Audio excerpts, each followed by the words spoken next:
नमस्कार, good morning. आप सभी का आज के वेबिनार में बहुत-बहुत स्वागत है।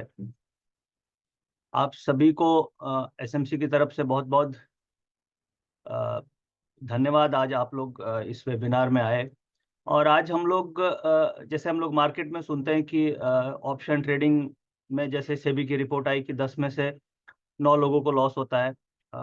इंट्राडे ट्रेडिंग में 10 में से 7 लोगों को लॉस होता है। बट उससे ये लोग ऐसा सोचते हैं कि ऑप्शन ट्रेडिंग या इंट्राडे ट्रेडिंग एक स्पेकुलेशन है, गैम्बलिंग है। बट मुझे ऐसा लगता नहीं है क्योंकि अगर हम आज इसे आज के इस ट्रेनिंग सेशन में हम साइंटिफिक तरीके से समझने की कोशिश करेंगे कि ऑप्शन ट्रेडिंग कैसे साइंस के साथ रिलेटेड है। वैसे मैं साइंस का स्टूडेंट नहीं हूँ, I am a commerce student. But मैंने अपने प्रैक्टिकल एक्सपीरियंस से ये फाइंड किया है कि साइंस के कुछ लॉज आपको स्टॉक मार्केट में बहुत अच्छे से काम करते हैं और ख़ास तौर से न्यूटन्स लॉ के बारे में आप लोगों ने सुना होगा और कई साइंस ग्रेजुएट्स इस वेबिनार में होंगे जिनको काफ़ी अच्छे से न्यूटन्स लॉ के बारे में पता होगा।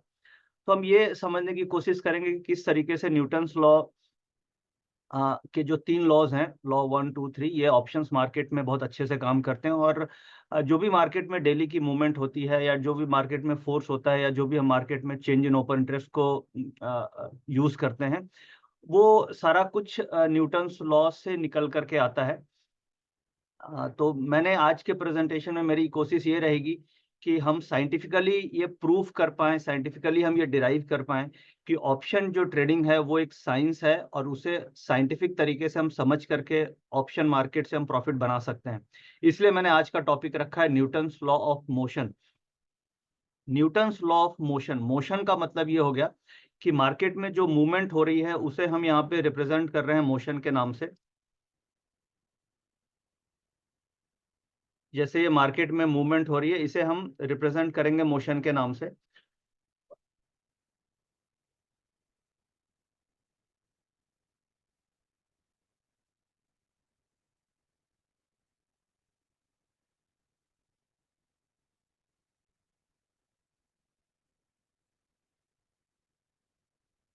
और यहाँ पे एक वर्ड मैंने यूज किया, force and motion. Force and motion work in option trading, यानी न्यूटन्स लॉ के अंदर 3 लॉ है जो आगे हम डिस्कस करेंगे और उसके बाद उसे कॉरिलेट करने की कोशिश करेंगे कि किस तरीके से ये ऑप्शन मार्केट में काम करती है। फिर हम समझने की कोशिश करेंगे कुछ लाइव एग्जांपल्स के थ्रू, यानी कि फ्राइडे को किस तरीके से ये एप्लीकेबल हुआ, उसके प्रीवियस डे थर्सडे को किस तरीके से एप्लीकेबल हुआ।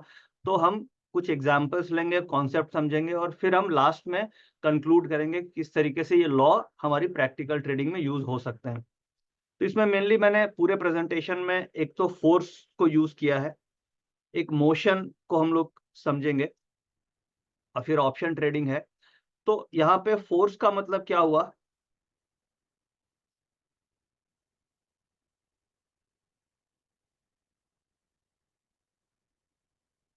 यहाँ पे फोर्स का मतलब हम ये समझेंगे change in open interest, COI। Change in open interest को आप कोरिलेट कीजिएगा फोर्स से, क्योंकि यहाँ पे हम लोग जो डेटा फॉलो करते हैं वो ज़्यादातर पीसीआर डेटा को फॉलो करते हैं, यानी पुट कॉल रेशियो को फॉलो करते हैं।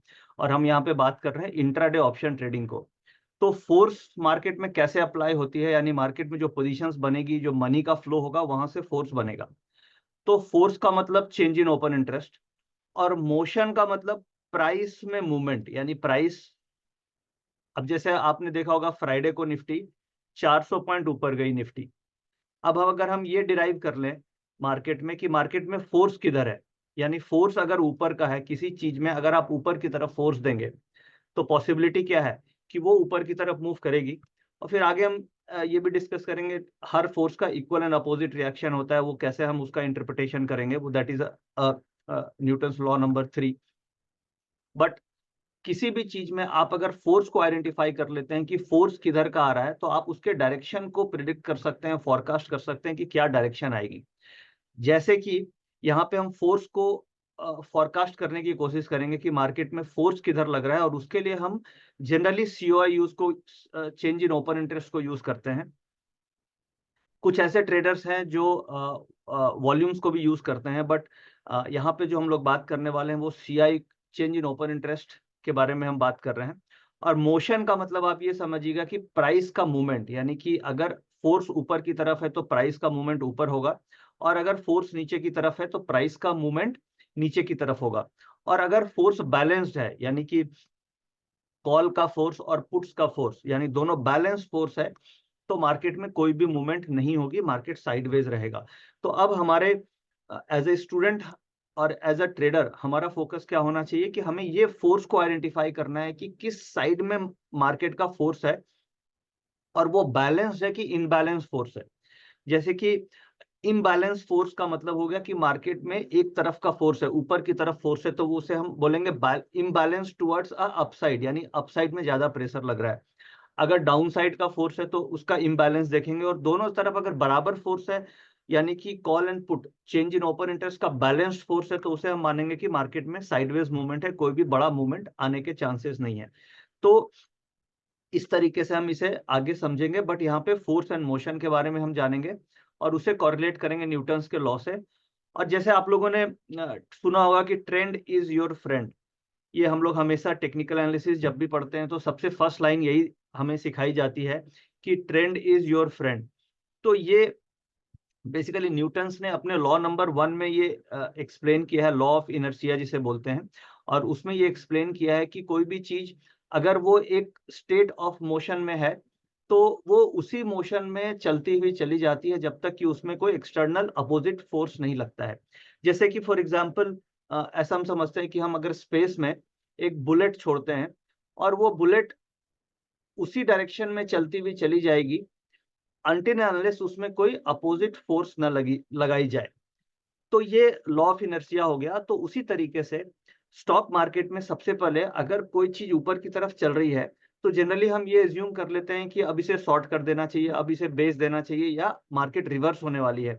ये हम सबसे बड़ी गलती करते हैं, जिसके कारण हम अपोजिट डायरेक्शन में फंस जाते हैं। तो यहाँ पे law number 1 law of inertia ये बोलती है कि अगर मार्केट ऊपर की तरफ जा रही है तो हमें ये एज्यूम करना चाहिए कि ये और ऊपर की तरफ जाएगी, because of law of inertia, law of Newton's law, वो उसी डायरेक्शन में चलेगी। जैसे कि फ्राइडे को आपने देखा होगा 27 तारीख को मार्केट ऊपर की तरफ जा रही थी, और कई लोगों ने ऐसा सोचा होगा कि 200 पॉइंट मार्केट ऊपर चली गई है तो हमें पुट ऑप्शन ले लेना चाहिए या हमें यहाँ पे शॉर्ट सेल करना चाहिए, मार्केट अब गिर जाएगी। बट नॉर्मली अगर आप न्यूटन्स लॉ को देखेंगे तो वो ये बोलती है कि अगर किसी भी चीज का डायरेक्शन अगर ऊपर की तरफ जा रहा है तो अगर जब तक रिवर्स फोर्स नहीं लगेगा वो नीचे की तरफ नहीं आएगी। अब वो फोर्स है, वो फोर्स हमें अंडरस्टैंड करना पड़ेगा कि वो फोर्स कहाँ पे आ रहा है और किस तरीके से वो फोर्स मार्केट में काम कर रहा है। तो यहाँ पे अभी हम समझ में आ गया कि ट्रेंड इज योर फ्रेंड, यानी कि हमें ये समझ के चलना है कि जिस डायरेक्शन में मार्केट चल रही है हमें यही एज्यूम करना है कि उसी डायरेक्शन में चलती चलेगी, क्योंकि this is a universal law of nature. तो ये तो जस्ट इंट्रोडक्शन अभी हमने समझा कि किस तरीके से हम आगे इस प्रेजेंटेशन में मूव करने वाले हैं और क्या क्या चीजें समझने वाले हैं और कैसे हम साइंस को अपनी ट्रेडिंग से कोरिलेट करने की कोशिश कर रहे हैं अपने प्रैक्टिकल एक्सपीरियंस के थ्रू।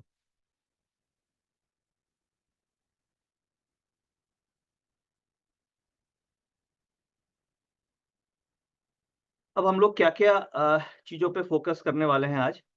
तो हम एक तो हम ये समझेंगे कि फोर्स एंड मोशन ये दोनों कैसे ट्रेडिंग में रेलेवेंट है।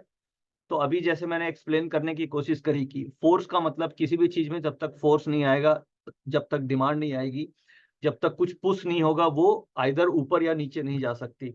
अगर ऊपर की तरफ पुश होगा तो वो ऊपर की तरफ प्राइस मूव करेगी, और ऊपर की तरफ फोर्स कहाँ से आएगा? स्टॉक मार्केट में it is a money flow, पैसे का फ्लो, यानी बाइंग इंटरेस्ट ही मार्केट में फोर्स की तरह एक्ट करती है। प्रैक्टिकल लाइफ में अलग अलग चीजों में अलग अलग फोर्स होते हैं। जैसे बुलेट के लिए फोर्स क्या होती है? गन से वहां पे फोर्स निकलती है। गाड़ी अगर हम ड्राइव कर रहे हैं तो गाड़ी में फोर्स क्या होता है? उसकी इंजन की पावर इज द फोर्स। जितना ज्यादा इंजन में पावर होगा उतना ज्यादा फोर्स होगा। वैसे जैसे एरोप्लेन में इंजन की पावर उसके लिए फोर्स हो गया, वैसे स्टॉक मार्केट में जो फोर्स होता है that is a power of money, demand and supply. तो हमारे लिए रिलेवेंट है कि हम डिमांड एंड सप्लाई को कैच कर पाए, और इस फोर्स, ये जो फोर्स फैक्टर है, इसे अगर हमने पकड़ लिया तो हमारी मार्केट में डायरेक्शन जो मोशन है, स्टॉक मार्केट में पैसे कमाने के लिए आपके लिए दो मेजर चीज है, फोर्स को पकड़ना और उसके बाद मोशन की तरफ ट्रेड करना, और फिर आपका रिस्क मैनेजमेंट आ जाता है। तो हमें यहाँ पे फोर्स को पकड़ना है, जिसके लिए हम ओपन इंटरेस्ट को यूज कर रहे हैं, और उसके बाद हम मोशन की तरफ ही ट्रेड करने की कोशिश करते हैं। तो ये कैसे ट्रेडिंग में रेलिवेंट है, कुछ एग्जाम्पल्स के थ्रू समझेंगे, और फिर हम ओपन इंटरेस्ट इम्बैलेंस को समझेंगे, ओपन इंटरेस्ट इम्बैलेंस कैसे काम करती है, और इसे बेसिकली ये हम फोर्स को फाइंड आउट करने के लिए ओपन इंटरेस्ट इम्बैलेंस को समझने की कोशिश करेंगे। और फिर हमारे लिए एंट्री इन ऑप्शंस प्राइस, यानी कि हमने ये डिटरमाइन कर लिया कि फोर्स ऊपर की तरफ है तो मोशन ऊपर आने वाला है। फिर यहाँ पे न्यूटन्स का थर्ड लॉ काम करता है, which is law of action and reaction. कई बार आपने सुना होगा कि एनालिस्ट ये बोलते हैं कि हमें मार्केट की रिएक्शन में खरीदना चाहिए, यानी एक्शन हो गया कि ऊपर की तरफ, सपोज कीजिए मोशन ऊपर है तो एक्शन इज एक ऊपर का ब्रेकआउट हुआ, दैट इज एन एक्शन। तो to every action there is a reaction, तो उसके रिएक्शन में आप खरीदेंगे, विच इज जैसे हम लोग खरीदते हैं वीवैप के आसपास, विच इज अ रिएक्शन। एक्शन क्या हुआ कि वीवैप से वो दूर चला गया, दैट इज कॉल्ड एक्शन, और उसका अपोजिट हुआ रिएक्शन, वो वीवैप के आसपास आया। तो अगर फोर्स पॉजिटिव है यानी फोर्स अपसाइड है, तो एक्शन का जो रिएक्शन होगा उसका फिर दोबारा जो एक्शन होगा that will be again upside. इसलिए आप लोगों ने कई बार देखा होगा कि वीवैप के आसपास आते ही जो एक्शन आता है that is a very fast action, यानी रिएक्शन के बाद जो एक्शन होता है वो बहुत फास्ट होता है। This is only because of these reasons. तो हम समझेंगे एंट्री के लिए हम कैसे न्यूटन्स लॉ के थर्ड लॉ को यूज करते हैं, विच इज एक्शन का रिएक्शन पे हमें कैसे एंट्री करना है, ये एग्जांपल्स हम देखेंगे।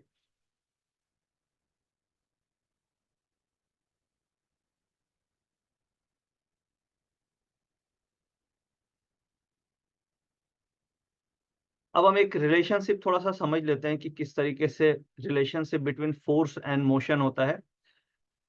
N objective an object free to move will move once acted upon by the force, यानी कि अगर स्टॉक मार्केट का प्राइस, वो लॉ ऑफ इनर्शिया बेसिकली वो मूव कर रहा है अगर किसी डायरेक्शन में, तो वो एक स्टेडी रेट से, एक स्लो रेट से, अपने रेट से वो धीरे धीरे उसी डायरेक्शन में आइदर स्टेबल होते हुए मूव करता रहेगा, या फिर उसमें अगर कोई फोर्स लगेगा तो उसकी एक्सेलरेशन आ जाएगी यानी स्पीड बढ़ जाएगी।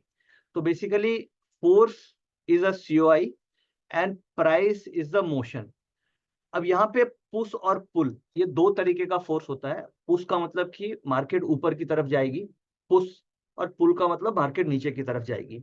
अब यहाँ पे हम लोग चेंज इन ओपन इंटरेस्ट को स्टडी करते हैं। चेंज इन ओपन इंटरेस्ट के यानी कि कॉल का चेंज इन ओपन इंटरेस्ट और पुट का चेंज इन ओपन इंटरेस्ट। अब ये जो पुट है, ये हम ये मान करके चलते हैं कि ये हो गया बेसिकली, यहाँ पे लोग जो पुट खरीद रहे हैं उनका व्यू है कि मार्केट गिरेगी,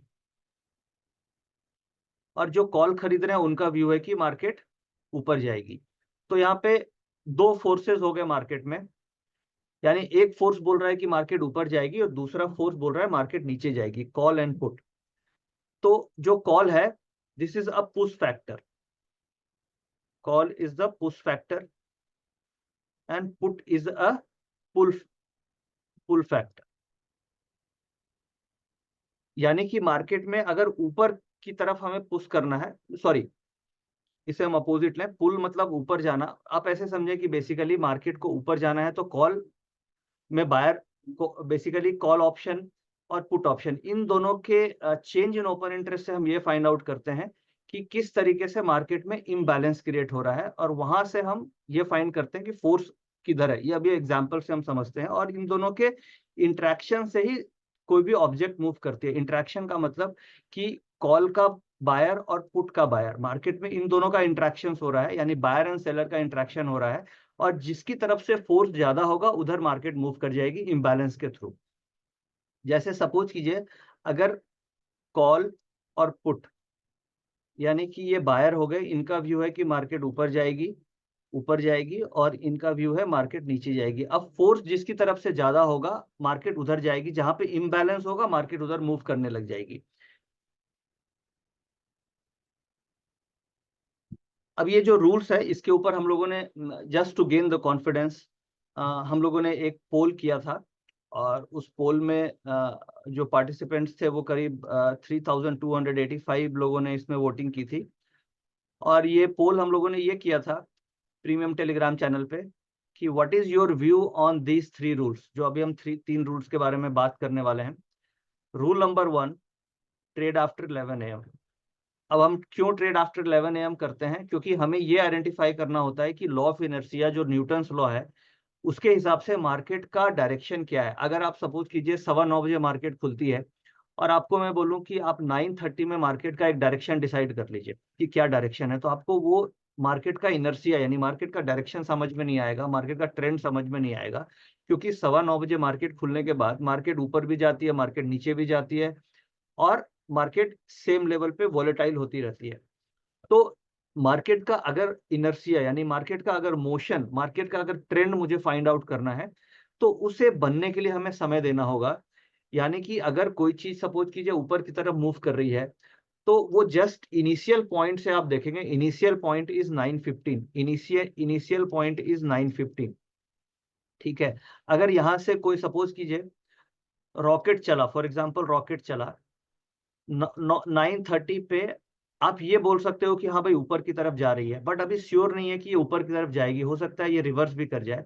तो एक सस्टेनेबल टाइम अगर मुझे मिल गया, सपोज 10, 10:30 तक भी इसका जो मोशन है, इसका जो इनर्शिया है या जो ट्रेंड है वो अगर ऊपर की तरफ ही मूव कर रहा है, देन यू कैन डिसाइड कि हाँ भाई सुबह खुलने के बाद 10:30 11 बजे तक जो मोशन है, जो इनर्शिया है, जो ट्रेंड है निफ्टी का, वो ऊपर की तरफ है।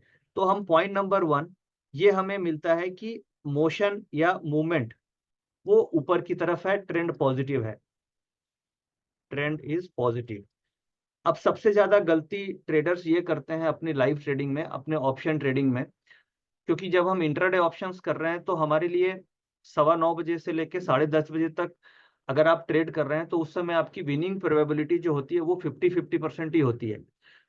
अब लॉ ऑफ एवरेज यहाँ पे आता है कि अगर आप 9:15 से 10:30 के बीच में लेंगे, ये भी अगर ये भी साइंस से ही आता है लॉ ऑफ एवरेज।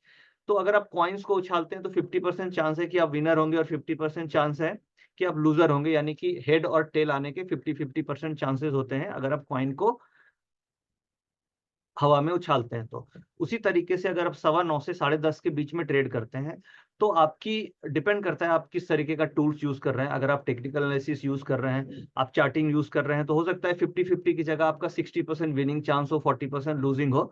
बट अगर आप कोई भी टूल यूज नहीं कर रहे हैं तो आपके 50-50% चांस रहेंगे कि आप विनर भी हो सकते हैं, आप लूजर भी हो सकते हैं, क्योंकि आपको ट्रेंड का आइडिया नहीं है, आप किसी भी टूल्स को देख करके ट्रेड नहीं कर रहे हैं। आप एक रैंडम अपनी थ्योरी या अपने इमेजिनेशन या अपनी थॉट के बेसिस पे आप कॉल या पुट खरीद रहे हैं, प्राइस या मूवमेंट को देख करके।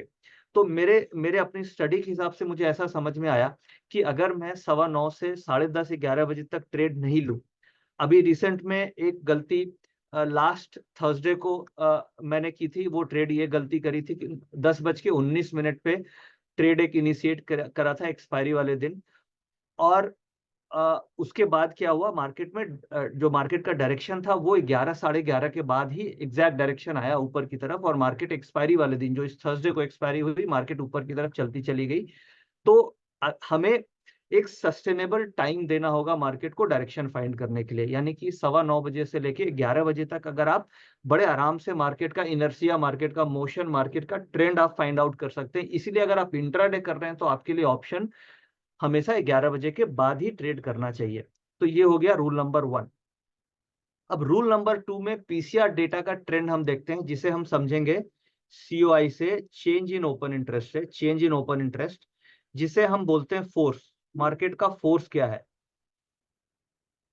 मार्केट का फोर्स किधर है, और ये फोर्स डिटरमाइन करेगा। ट्रेंड तो हो गया कि मार्केट का एक ट्रेंड चल रहा है, यानी कि मार्केट का इनर्शिया, मार्केट का मोशन आपने समझ गया। अब वो जो मोशन है वो कितना सस्टेन करेगा, वो आपको उसके फोर्स से समझ में आएगा कि उसमें फोर्स कितना लग रहा है।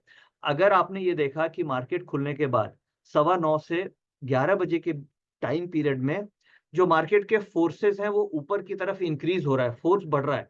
अभी हम समझने की कोशिश करेंगे कि फोर्स को कैसे निकालते हैं, बट अभी हम जस्ट साइंटिफिक तरीके से इसे कॉरिलेट करने की मैं कोशिश कर रहा हूं कि अगर आपने ये देखा फर्स्ट आपने देखा कि 9:15 से 11 बजे के बीच का ट्रेंड पॉजिटिव है, यानी मार्केट धीरे धीरे धीरे धीरे ऊपर की तरफ मूव कर रहा है, हायर हाईज बना रहा है, हायर लोज बना रहा है, तो ट्रेंड ऊपर की तरफ आ गया।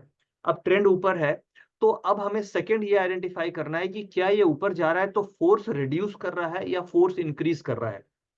अगर इसका फोर्स रिड्यूस कर रहा है, इसका मतलब ऊपर ज्यादा नहीं जाएगा, वापस ये स्टेबल हो सकता है या नीचे की तरफ आ सकता है। बट अगर उसमें फोर्स धीरे धीरे बढ़ रहा है तो इसका मतलब क्या है, 11 बजे के बाद 3 बजे तक वो और तेजी से ऊपर की तरफ मूव करेगा, क्योंकि 9 से 11 के बीच में फोर्स में एक्यूमुलेशन हुआ है, फोर्स कई बार बढ़ गए। ये चीज हम कई बार साइडवेज मूवमेंट में भी पकड़ सकते हैं। जैसे मार्केट में सपोज आपने ऐसा देखा कि 1-1.5 घंटे मार्केट बिल्कुल साइडवेज चल रही है और 15-20 पॉइंट के रेंज में ही निफ्टी ट्रेड हो रही है। कई बार आपने ऐसा ऐसा इस तरीके का हम देखते हैं मार्केट में कि 15-15 मिनट के टाइम फ्रेम में अगर आप चार्ट्स को देख रहे हैं, 10 मिनट के टाइम फ्रेम में देख रहे हैं और मार्केट साइडवेज ट्रेड हो रही है, 10-15-20 पॉइंट ऐसे ट्रेड हो रही है। और आपने ये देखा कि उस पीरियड में फोर्स जो है वो इंक्रीज हो रहा है पॉजिटिव डायरेक्शन में, तो इसका इंटरप्रिटेशन ये निकलेगा कि मार्केट अल्टीमेटली ऊपर की तरफ ब्रेकआउट लेने वाली है। और अगर वो फोर्स डिक्रीज हो रहा है तो पॉसिबिलिटी है कि वो नीचे की तरफ ब्रेकडाउन ले सकती है। तो इस तरीके से आप साइडवेज मार्केट का नेक्स्ट मूव भी इससे फोर्स से प्रिडिक्ट कर सकते हैं। तो ये जो रूल नंबर 2 है पीसीआर डेटा ट्रेंड, इससे हम फोर्स को पकड़ते हैं। और फिर ये थर्ड जो है ये रूल नंबर 3, ये हो गया बेसिकली रूल न्यूटन्स का थर्ड लॉ। यानी कि रूल नंबर 1 जो हम लोग फॉलो कर रहे हैं इतने सालों से, this is a Newton's law number 1, law of inertia. Rule number 2 जो हम सालों से फॉलो कर रहे हैं, this is a second law of Newton's which is a law of acceleration, जहां पे कोई भी ऑब्जेक्ट में एक फोर्स लगाया जाता है and that equals to mass. जितना ज्यादा फोर्स होगा उतना ज्यादा मूवमेंट आएगा। और रूल नंबर 3 जो हम लोग फॉलो कर रहे हैं, that is a third law of Newton's law which is a law of action to reaction. यानी कि हम जो वीवैप को यूज करते हैं, लॉ ऑफ एवरेज यूज करते हैं, that is a third law of Newton's, law of action and reaction. यानी कि एक्शन का मतलब ऊपर की तरफ मूव किया, रिएक्शन का मतलब थोड़ा नीचे की तरफ मूव किया, तो we enter on a reaction so that कि फोर्स अगर पॉजिटिव है तो उसका next action would be on the upside. तो क्लियर हो गया होगा कि किस तरीके से हम लोग साइंटिफिकली इस मेथड पे ट्रेड कर रहे हैं, न कि हम रैंडम ट्रेडिंग कर रहे हैं।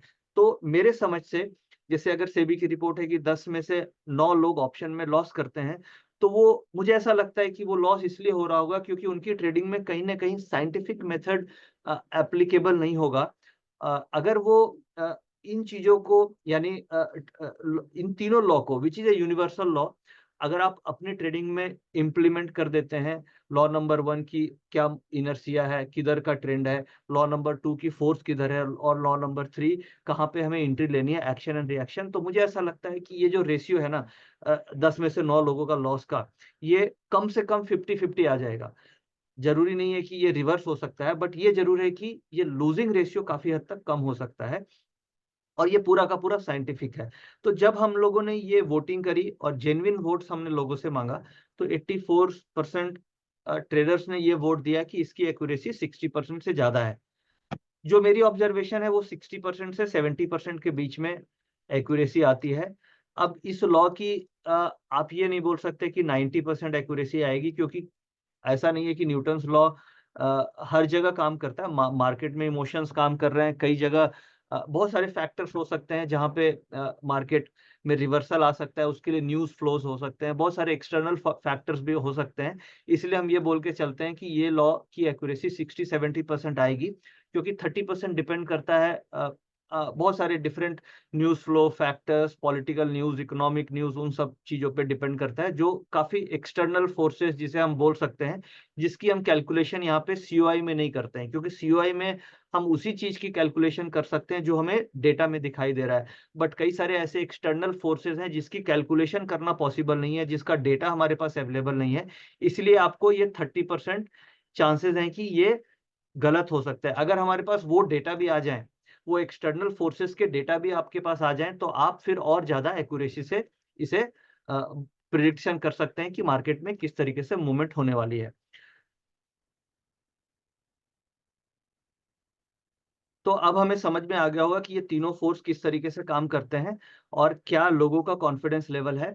अब मैं एक बार मार्केट के फोर्सेस पे आता हूँ कि मार्केट में क्या क्या फोर्सेस हैं, किस तरीके से वो फोर्सेस काम करती हैं और हम किस जगह पे स्टैंड करते हैं।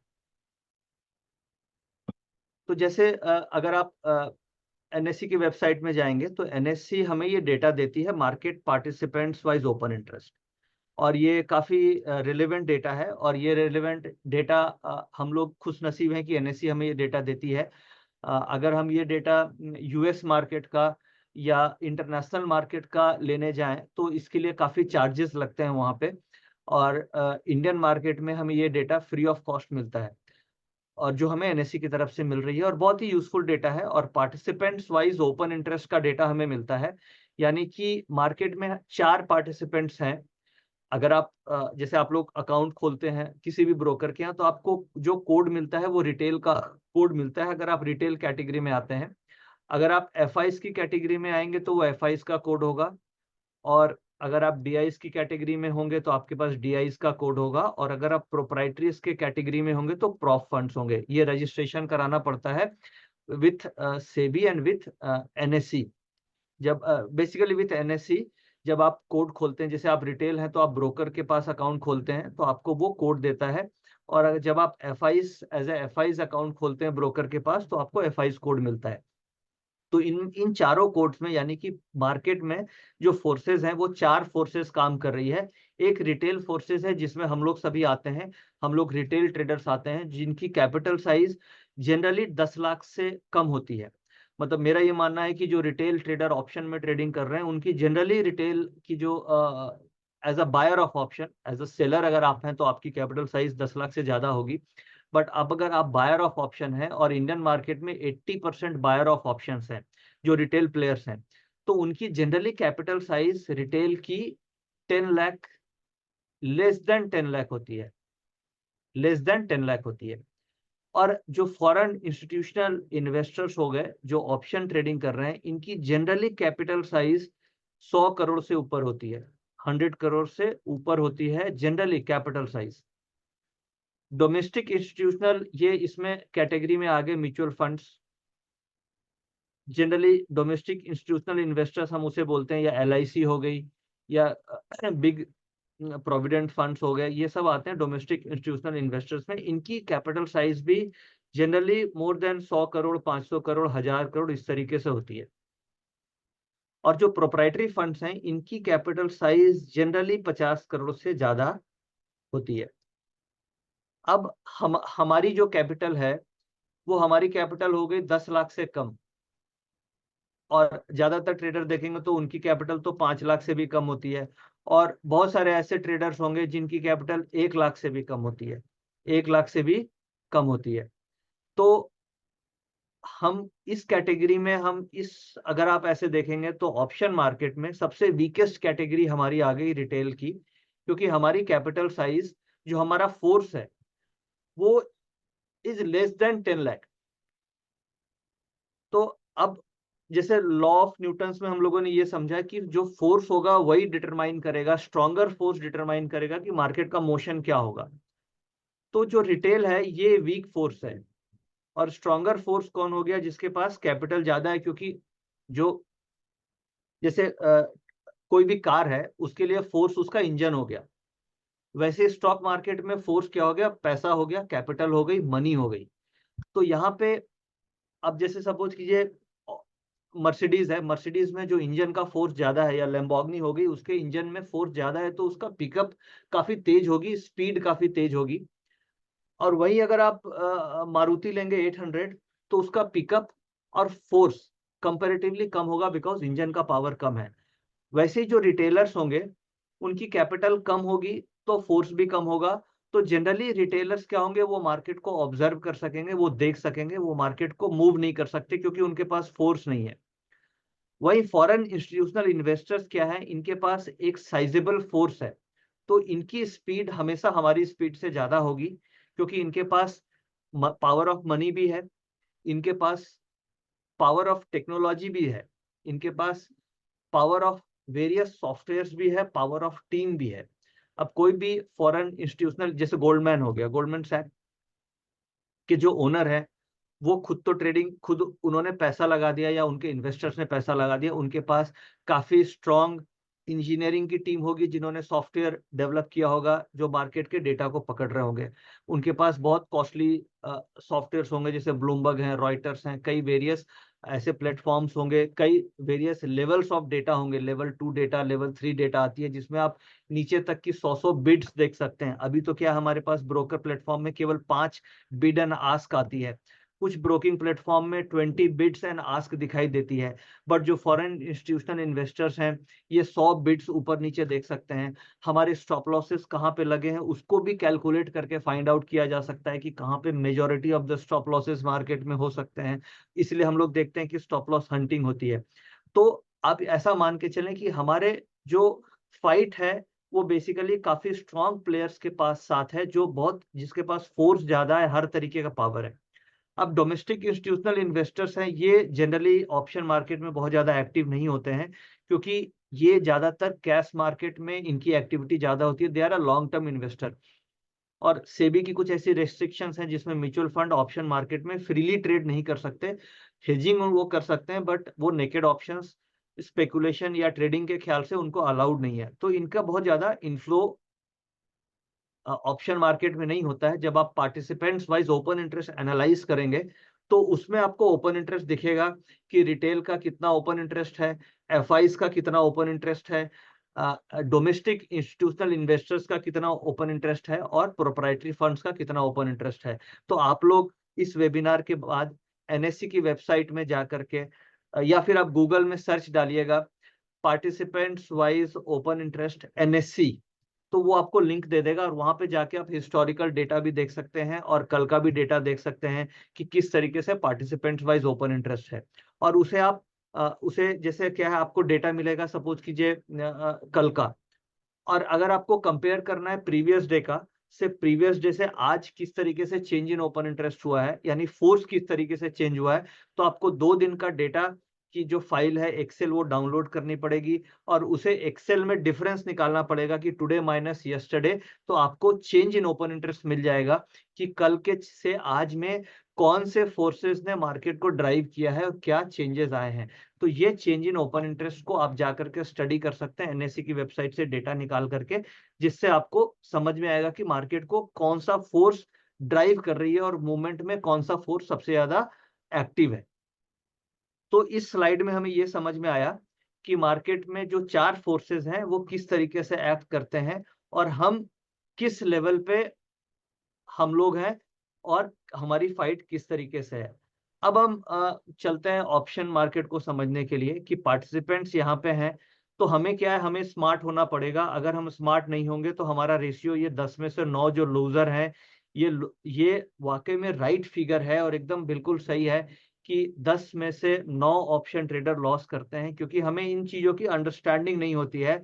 और हम, ये वाकई में एक चिंता की बात है, क्योंकि अगर हमारा पैसा हम रिटेलर्स लूज कर रहे हैं और हमारा सेविंग अकाउंट में नहीं जा रहा है बैंकों में, और वो पैसा बाहर की तरफ मूव कर रहा है एक फॉरेन इन्वेस्टर्स के पास, तो स्लोली क्या हो रहा है कि हमारे सेविंग्स में, हमारी कंट्री में सेविंग्स नहीं हो रही है और वो पैसा अल्टीमेटली मूव कर रहा है फॉरेन इंस्टीट्यूशनल इन्वेस्टर्स के पास। तो स्लोली स्लोली हम एक तरीके से, हमारे रिटेल प्लेयर धीरे धीरे अपनी सेविंग्स को लूज कर रहे हैं, या हम धीरे धीरे गरीब हो रहे हैं और हमारा पैसा फॉरेन इंस्टीट्यूशनल इन्वेस्टर्स की तरफ मूव कर रहा है।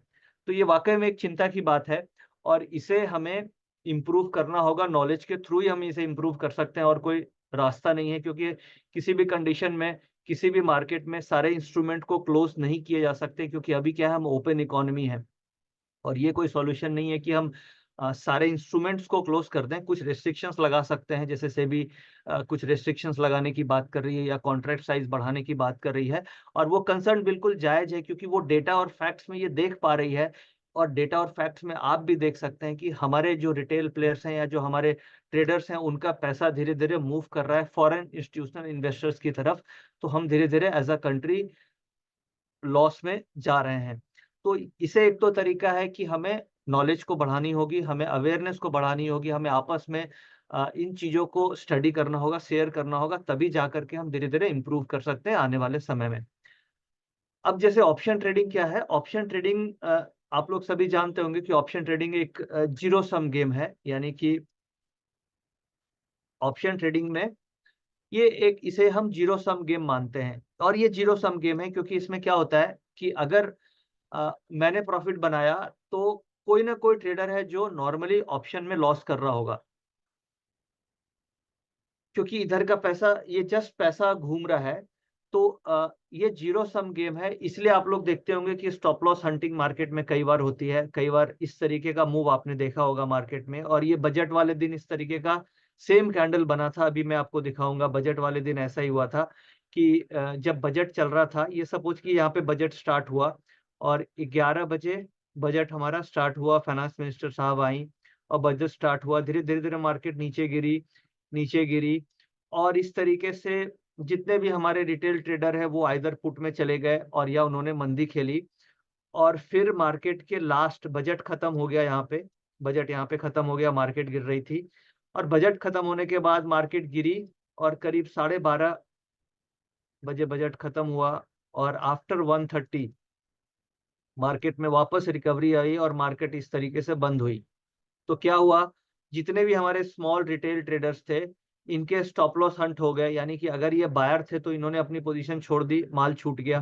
We all got busted, panic में हमारा माल छूट गया। या फिर हम लोगों ने क्या किया, हम लोगों ने पुट खरीद ली क्योंकि लगा कि भाई बजट से कोई खास चीजें हमें मिली नहीं, कॉर्पोरेट टैक्स ओवरऑल टैक्सेशन में भी काफी ज्यादा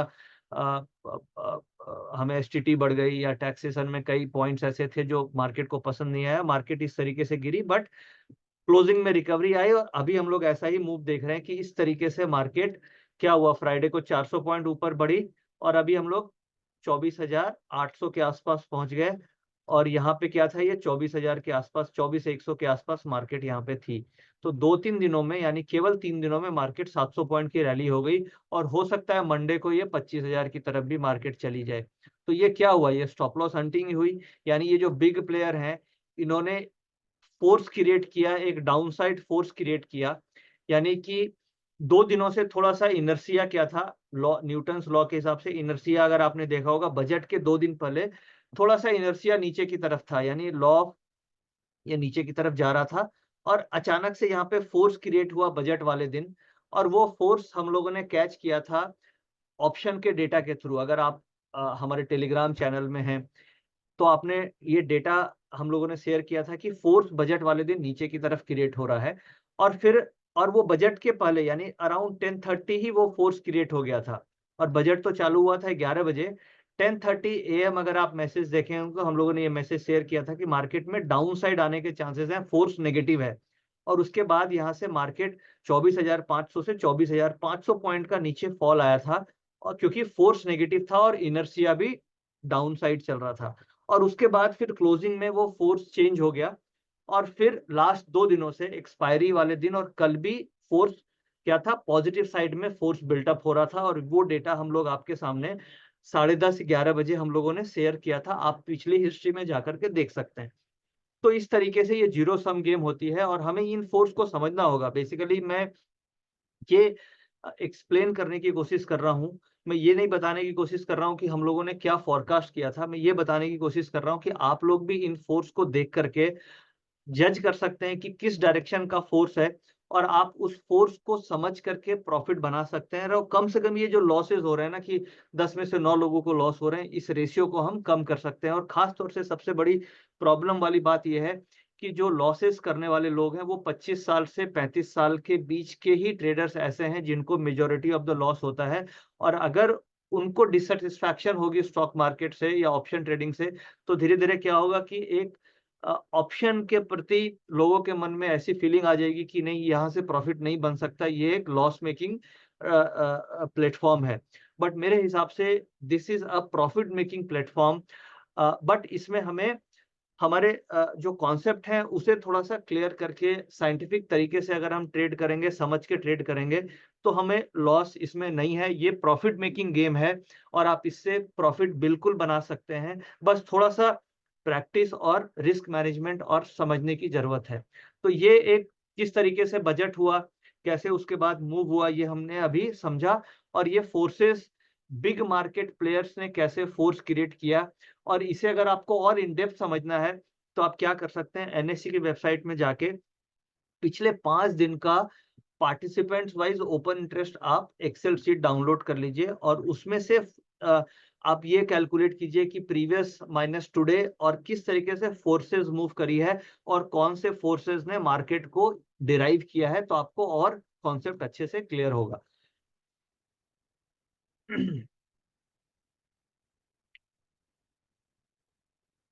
अब ये फोर्स हम समझ गए। अब मैं थोड़ा सा एक बार आपको एक एंट्री पॉइंट को समझा देता हूं, और फिर हम आगे इम्बैलेंस और फोर्स को समझेंगे। तो देखिए, मार्केट में सुबह सुबह जैसे मार्केट खुलती है, तो मैंने मार्केट को 3 भाग में डिवाइड कर रखा है। एक तो 9:15 से 11 बजे तक, इसे मैं बोलता हूँ इमोशनल वॉलेटिलिटी, यानी ये ऐसा पीरियड है जब मार्केट में इमोशंस होती है। ओवरनाइट जो भी नैस्डैक या डॉ जोन्स में हुआ, वो सब सारा इफेक्ट इस समय होता है। जैसे अभी हमने देखा बजट पीरियड में क्या हो रहा था कि नैस्डैक 400 पॉइंट नैस्डैक डाउन हो गई थी, 3%, 2-2.5% नैस्डैक गिरी थी। और उसका इम्पैक्ट हमारे माइंड में आया कि नैस्डैक वर्ल्ड मार्केट गिर गई है और इतनी तेजी से गिरी है और बजट से नेगेटिव हुआ और मार्केट में कुछ बड़ा फॉल आने वाला है। तो क्या हुआ, बहुत सारे ट्रेडर्स ने पुट पे प्ले कर लिया, उन्होंने अपनी लॉन्ग पोजीशन स्क्वायर ऑफ कर दी, और उसके बाद मार्केट में फोर्स अपोजिट डायरेक्शन में आ गया और बहुत तेजी से ये शॉर्ट कवरिंग आ रही है। 400 पॉइंट जो ऊपर गया है मार्केट, इसके पीछे बाइंग से ज्यादा शॉर्ट कवरिंग है। मार्केट में बहुत तेजी से शॉर्ट कवरिंग आई है, और बैंकिंग में अभी भी बहुत शॉर्ट पोजीशन है। तो आप ये मान के चले, बैंक्स में अगर शॉर्ट कवरिंग आएगी तो निफ्टी तो 25,000 क्रॉस कर जाएगी। तो आप ऐसा नहीं मानिए कि मार्केट 25,000 नहीं जाएगी, मुझे तो ऐसा लगता है 25,000 भी क्रॉस करके 25,200 भी आ जाएगी, क्योंकि बैंक निफ्टी में शॉर्ट पोजीशन बहुत ज्यादा है जो कवर करने की कोशिश करेंगे, जो कि अभी लास्ट के फ्राइडे में, इसी फ्राइडे में लास्ट के 2-3 घंटों में हुआ है। लास्ट के 2-3 घंटों में क्यों मार्केट 200 पॉइंट बढ़ी, ओनली बिकॉज की बैंक निफ्टी की शॉर्ट पोजीशन है, और बैंक निफ्टी बढ़ी तो निफ्टी अपने आप, उसका इनर्शिया या मोशन ऊपर था और वो ऊपर खिंच गई। अब इस स्लाइड में हमें समझने की चीज क्या है कि अगर हम इंट्राडे ट्रेडिंग कर रहे हैं तो हमारे पास बेसिकली 9:15 बजे मार्केट खुलती है, तो इसे मैं बोलता हूँ इमोशनल वॉलेटिलिटी। और राइट एंट्री पॉइंट, यानी हमें ट्रेड कब लेना है, ट्रेड हमें लेना चाहिए इस पीरियड में, यानी कि 11 से 1 के बीच में हमारी ट्रेड एंट्री टाइम होगी, और ये इंजॉयमेंट टाइम होगा, यानी इस समय हम प्रॉफिट में बैठेंगे। यानी 1 से 3 के बीच में आपका आइदर प्रॉफिट बुक हो चुका होगा, या आप प्रॉफिट में होंगे, या आप अपनी पोजीशन को राइड करते रहे होंगे। क्योंकि अगर आपने 9:15 से 11 के बीच में आपने लॉ नंबर 1, यानी कि न्यूटन्स लॉ नंबर 1 को आपने आइडेंटिफाई कर लिया कि किस साइड का ट्रेंड है, यानी ट्रेंड क्या चल रहा है, ये हम डिटरमाइन करते हैं इस पीरियड में। अब हमने ट्रेंड को फाइंड किया और उसके हिसाब से फोर्स को निकाला, ठीक है, जो लॉ नंबर 2 है, फोर्स के हिसाब से हम फिर इस बीच में, इस पीरियड में अपने ट्रेड में एंट्री करते हैं। अब इसमें एंट्री करने के लिए हम ये देखते हैं कि क्या मेरी एवरेजेस के आसपास है, या मार्केट में कितना मूवमेंट हो चुका है, ये सब हम वीवैप और इन सब चीजों को देख करके करते हैं। और एंट्री पीरियड हमारा ये होता है इस पीरियड में, और यहाँ पे एंट्री करने के बाद ज्यादातर आप देखते होंगे कि हम इस पीरियड में प्रॉफिट बुक कर लेते हैं, यानी 1 से 3.5 के बीच में। प्रोफेशनल वॉलेटिलिटी, यानी कि जो बिग प्लेयर्स हैं, वो नॉर्मली मार्केट को मूव करते हैं इसी पीरियड में। आप हमेशा देखते होंगे कि मार्केट की जो मेजर मूव आती है वो 1 बजे के बाद ही मूव आती है, क्योंकि इस समय यूरोपियन मार्केट्स भी खुल गए होते हैं। तो इस पीरियड में आपको जनरली एक बड़ा मूव जिस भी डायरेक्शन का फोर्स है उधर देखने को मिलता है, तो यहाँ पे हमें प्रॉफिट मिलता है। तो इस स्लाइड से सीखने वाली चीज क्या है कि हमें इस पीरियड में, ये हमारा ऑब्जर्वेशन पीरियड है, इसमें हमें ऑब्जर्व करना है, ट्रेड एंट्री पीरियड ये नहीं है। मैंने इसे कट इसलिए किया क्योंकि यहाँ पे हमें एंट्री नहीं करनी है, हमें ऑब्जर्व करनी है। हमें ऑब्जर्व करनी है, और हमें एंट्री कब करनी है, इस पीरियड में हमें एंट्री करनी है, ट्रेड एंट्री हमें यहाँ पे करनी है।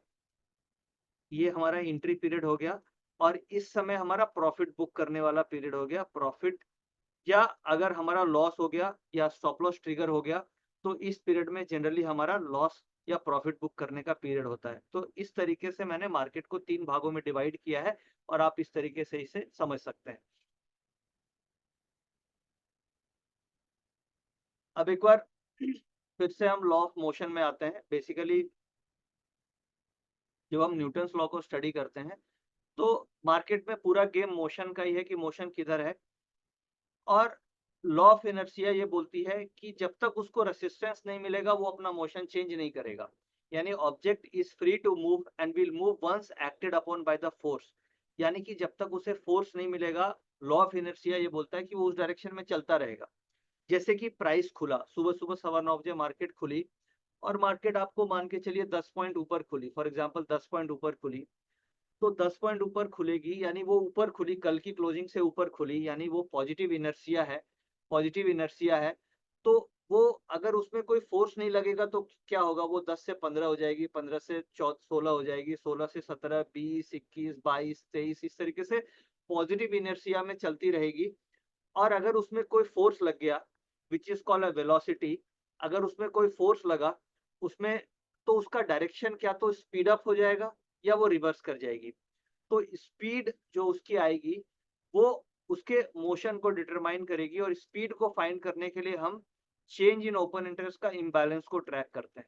चेंज इन ओपन इंटरेस्ट, कई ट्रेडर्स या कई ऐसे वेबिनार्स में पार्टिसिपेंट्स होंगे जो चेंज इन ओपन इंटरेस्ट का को बहुत ज्यादा इंपॉर्टेंस नहीं देते होंगे या वो नहीं देना चाहते होंगे। उनको लगता होगा कि नहीं, चेंज इन ओपन इंटरेस्ट ठीक है, ये काम करती है, कभी नहीं करती है, कभी कभी नहीं भी करती है, तो वो उनको लगता होगा कि नहीं, ये एक्यूरेट नहीं है।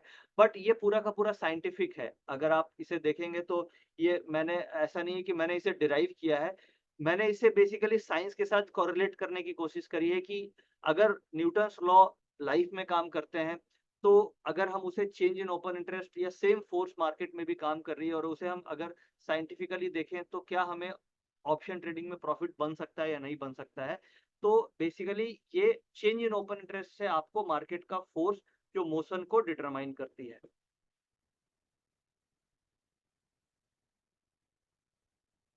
अब हम फोर्स में आ जाते हैं, डेटा इम्बैलेंस। ये सबसे इंपॉर्टेंट स्लाइड है और इसे अच्छे से समझिएगा। और ये बड़े इजी तरीके से आप ये डेटा ले सकते हैं। कैसे डेटा मिलेगा ये भी मैं आपको बताने की कोशिश करूंगा आगे, और कैसे आप इसे डिराइव कर सकते हैं। पहले हम इसका डेरिवेशन समझते हैं। क्योंकि ये क्या है, ये तो फोर्स है सबसे इम्पोर्टेंट जो मार्केट को डिटरमाइन करता है। अब मैं आपको लाइव एग्जांपल में लेके चलता हूँ।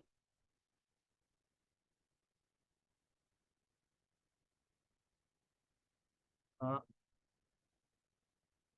अभी देखिए मैंने आपके सामने ये एक्सेल शीट खोली है और ये एक्सेल शीट है फ्राइडे की, और ये एक्सेल शीट है 26 तारीख को।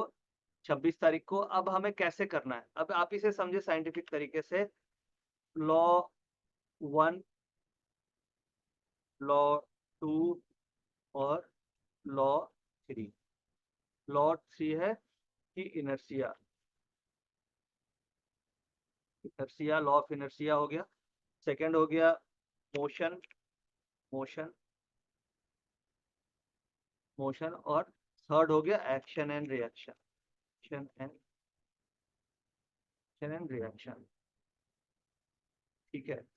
तो बेसिकली मार्केट खुली सुबह सुबह, ये ओपनिंग प्राइस है, ये देखिए, ये मैंने यहाँ पे नोट कर रखा है, ये ओपनिंग प्राइस है, ये 24,423 ओपनिंग प्राइस है। ठीक है। अब हमें क्या करना है, ओपनिंग प्राइस जहाँ पे हुई, अब हमें ये देखना है कि ओपनिंग प्राइस क्या हुई और 10-15 मिनट में ओपनिंग प्राइस कहाँ पे। सपोज कीजिए मार्केट 24,423 हुई, तो इसका राउंड ऑफ करेंगे, इसका नियरेस्ट लेवल क्या हो गया, 24,450। तो 24,450 को मैंने ओपनिंग मान लिया, क्योंकि ये मेरा क्योंकि अगर आप लेंगे 24,400 या 24,500 तो बहुत दूर है, तो जो नियरेस्ट स्ट्राइक है हम उसको पकड़ते हैं। तो 24,400 इज द ओपनिंग प्राइस। तो इसका हमने इस लेवल को फिक्स कर दिया। अब मुझे ट्रेंड निकालना है। तो जैसे कि इनर्शिया ये बोलता है कि 9:15 से लेके 9:15 पे मैंने लेवल फिक्स किया। ठीक है।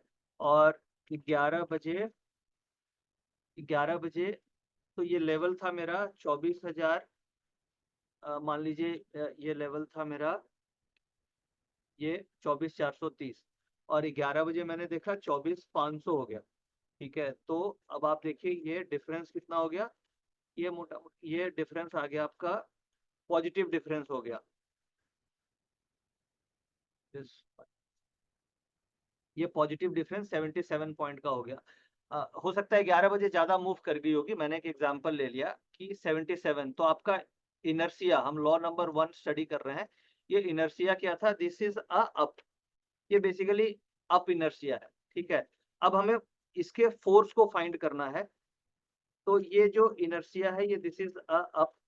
अब हमें सेकंड में क्या है, हमें फोर्स को फाइंड करना है कि यहाँ पे फोर्स क्या है मेरा, ये जो इनर्सिया है ये फोर्स क्या दिखा रहा है,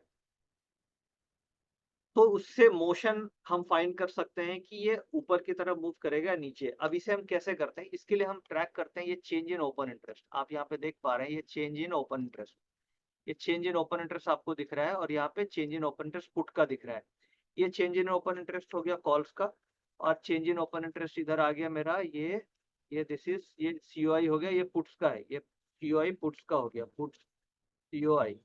ठीक है, अब हम ये देखते हैं कि किस साइड ज्यादा पोजीशंस बन रही है।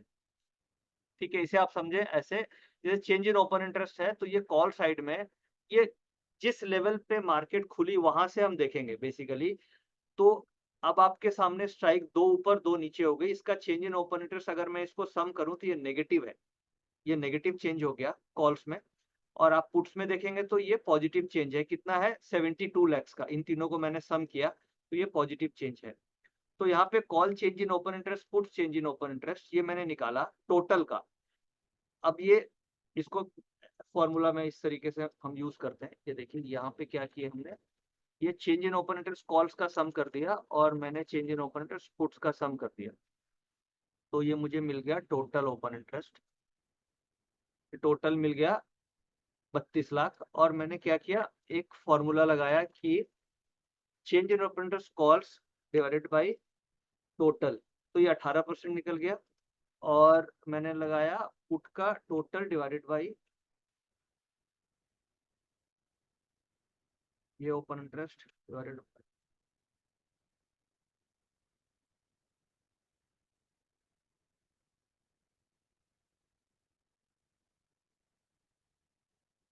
भाई ये टोटल ओपन इंटरेस्ट, तो ये 118% निकल गया। ये देखिए सेम फिगर यहाँ आ गई, यानी मैंने क्या किया, ये जो कॉल का चेंज इन ओपन इंटरेस्ट है this divided by total open interest, और ये पुट्स का open interest divided by total open interest.